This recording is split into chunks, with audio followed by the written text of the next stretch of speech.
Amy and Nancy are 24-year-old twins. So Amy and Nancy, what we want to do is to look at how food processing impacts your health. They're taking part in a test with Dr. Sarah Berry and Professor Tim Spector from King's College London. What you're going to do is for 2 weeks, Nancy, you're going to be doing the unprocessed diet, and Amy, you're going to be eating the ultra-processed diet. Then we're going to get you back here, and then we're going to do the same test again and look at how these different foods have impacted your health. The twins' diet will be matched exactly for calories, nutrients, fat, sugar and fibre. Ultra-processed food accounts for more than 50% of our energy intake, and it's an even bigger problem in children. So it accounts for about 65% of our energy intake for children. This is actually increasing at an alarming rate.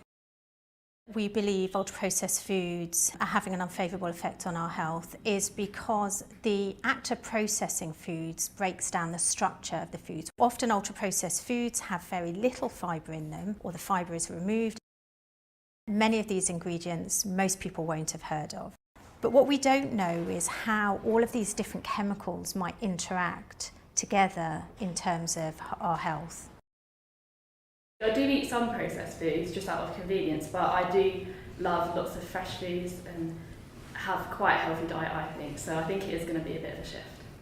For breakfast this morning I had a quinoa porridge with berries on top, and it's done a really good job at keeping me energised and full. So it's the end of the day now and I've got a bit of a headache, to be honest. So yeah, ending the day, still hungry, feeling a bit sort of rubbish, and yeah, a bit of a headache. Lots of the things that you've just described about your headache all point to the fact that you're probably having what we call a glucose dip, which is a dip in blood sugar that happens about 2 to 4 hours after people consume really heavily processed, refined carbohydrates. So this is a mousse made with fruit puree and only 73 calories. Yeah, you'd think that would be a healthy option. Oh my goodness.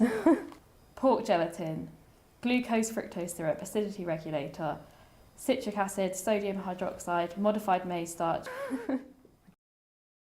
There's a term we use called the health halo, where you have packaging says high in fibre or low in sugar, low in salt, plant-based, all of these kind of magic words that make people think, wow, these are really healthy.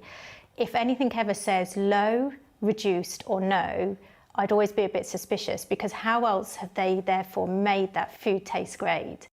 In the last decade, the evidence has been slowly growing that ultra-processed food is harmful for us in ways we hadn't thought. The twins find there is one ingredient they keep seeing again and again on food packets.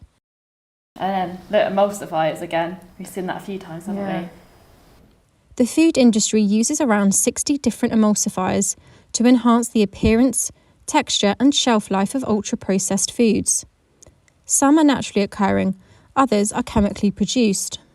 It's found in an incredible number of our foods, and they are potentially harmful. Dr. Mathilde Touvier is leading one of the world's biggest studies into food additives, publishing regular reports based on the health and eating habits of 174,000 people. She's been looking at emulsifiers' long-term impact on health. The BBC has had exclusive access to the early results. They're yet to be verified by peer review, but she says they're concerning. We observed significant associations between emulsifier intake and increased risk of cancer overall, and breast cancer notably, but also with cardiovascular diseases.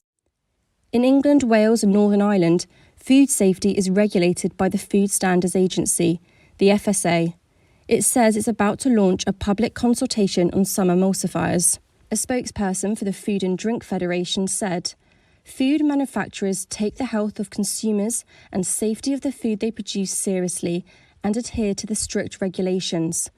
In the UK, all additives are independently and rigorously assessed for safety by the Food Standards Agency before they can be used in food." The results of the twins' test are now in.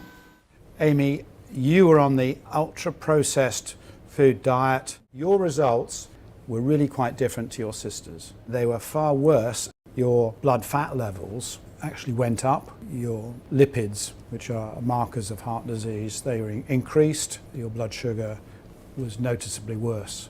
You actually gained weight, nearly a kilogram, and you actually lost weight. It's a bit scary, isn't it, after only 2 weeks to see those sorts of results? So just imagine what that would be over 20 years.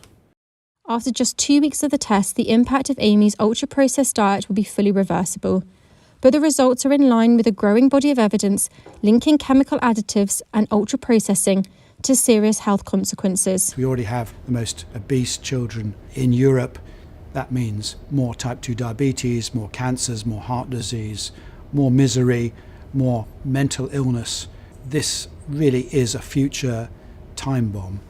There are now dozens of scientific studies warning of the dangers of diets high in ultra-processed food. The twins test showed the potential impact these foods can have on you in just 2 weeks. Esme Stallard, BBC News.